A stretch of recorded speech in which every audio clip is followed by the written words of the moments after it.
We've all been on a four-wheel drive trip and used somebody else's toolkit, used somebody else's cable ties, or stolen someone's fuse. So in this video, I'm gonna tell you everything you should be keeping in your toolkit, your basic toolkit. Now, before we get into anything, this right here is my basic toolkit, all right?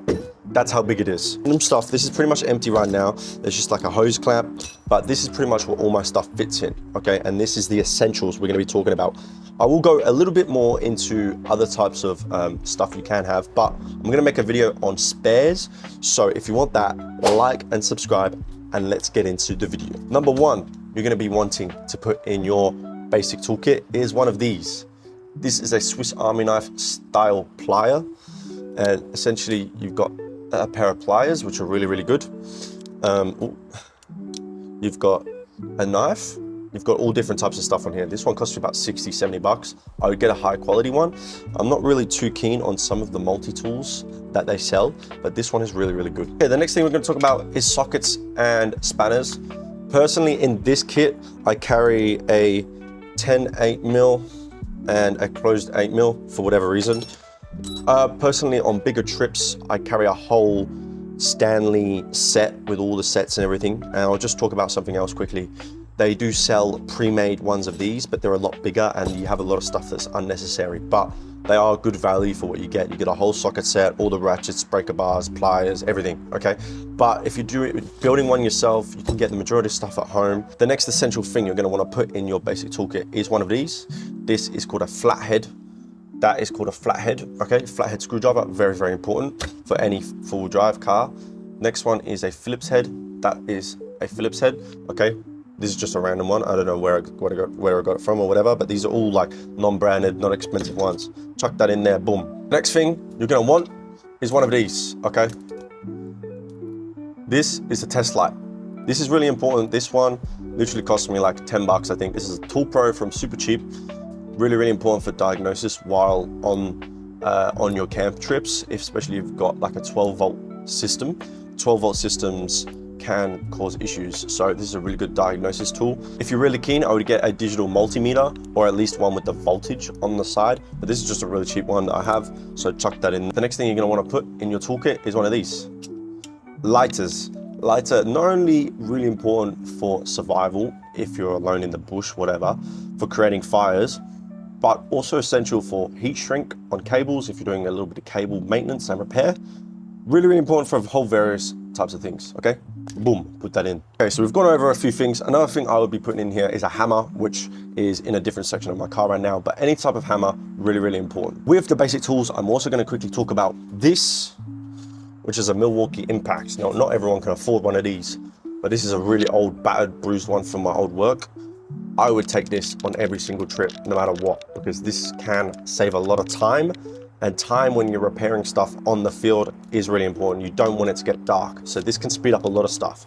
It's also good for wheel nuts, axles, which is the main thing. If you snap an axle, you want to be able to take that off really quickly and really easily. Boom, get one of these as a 1/2-inch Impact. This is from Milwaukee. I've had it for years and they never break. My electrical stuff consists of electrical tape. Really important for pretty much anything. You can fix a lot of things with electrical tape. This, which is called builder's cloth tape. This is also really, really good for whole various things. I've secured things to my canopy with this. It's really strong, it's clean, looks good, looks OEM, which is really good. And I've also got double-sided tape. I don't know why I have that, but I have that in here. Probably wondering, where are the zip ties? The zip ties are here. The zip ties always go in your car when you're forward driving. No matter what, zip ties are important. You can fix anything with zip ties, all right? There's not one car that is camping right now that doesn't have a zip tie in it. Unless it's, you know, brand new, never been touched. But even then, probably has a zip tie somewhere, all right? And with that, I want you guys to comment down below what you guys have used zip ties for. I would really want to know, all right? That's going in the pack, boom. So that's our multi-tool pretty much done. I've also got a few little spare screwdrivers that I chuck in. I've got a spare razor blade as well, and a pen. Never know when you need a pen, boom. So that's pretty much my toolkit, all right? Boom. I've got an extra bag here. This is for my bigger stuff, okay? My big stuff. Okay, in here, I've got a couple of things. Let's go through it. Talked about heat shrink. talk about fuses. You can get these from super cheap. Pretty much got all the spare fuses that you need. Next thing I'll be putting in your little extra bag, one of these. This is a tire deflator. Now, don't deflate your tires unless you can pump them up again. Just a quick note. On my next video, I'm going to be talking about more like four-wheel drive stuff you should be bringing, but this is more of a toolkit guide. All right. Tape measure, really important. Well, not really important. You don't really need it, but I would always take one with me. Next thing, spare bolts. Now, this is a range of different spare bolts that I've got, that I've collected, that I essentially put it in my little bag, and I'm happy to go. All right, now this next thing is super important. Now, we'll be talking about this in my next video, but this is a tire repair kit. Now, I've never used it. All right, it's brand new, as you can see. You've got the plugs. This one, you pretty much just, and then you plug it with this, and boom. Got some spare stuff in there, some tire valve caps, everything like that. So yeah, spare tire valves, valve caps, all right? So yeah, those are really important. Another thing you're gonna wanna keep in your car or in your toolkit, if your bag is big enough, is one of these. This is called a ratchet strap. Now I need to clean this one up because I'm not very organized, but this actually can come in handy all the time. It is really, really important that you take at least 2 of these on every four-wheel drive trip for various reasons, for securing load, for pretty much anything you can think of.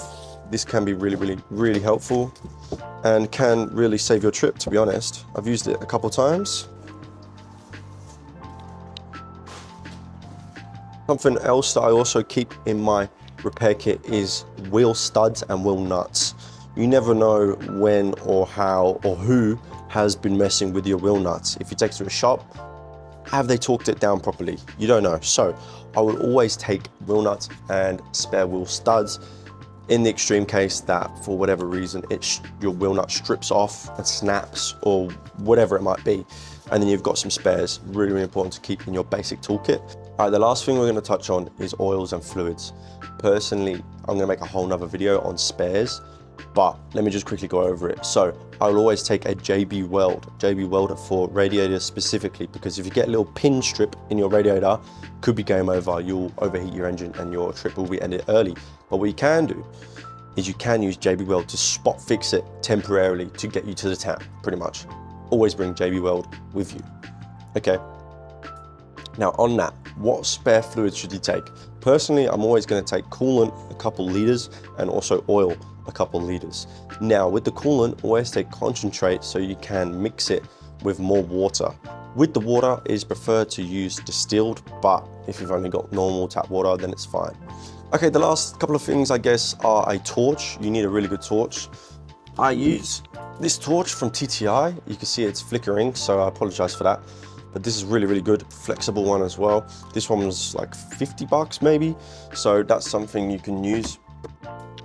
But any sort of head torch can be really good. Lighting at campsites is really important as well, and for safety as well. Seeing what you're doing is really important too. And I guess the end thing would be rags. I keep one rag in my engine bay at all times, like near the battery sort of section, to check fluids pretty much as I go. But also in your canopy or in your toolkit, also keep a couple spare rags. That's gonna do it for the basic toolkit guide. Let me know in the comment section down below what you have used in your emergency toolkit. Let me know if you think this toolkit guide is good or not. If it's trash, let me know. And click here for my MP300 playlist, or click here for all of my reviews.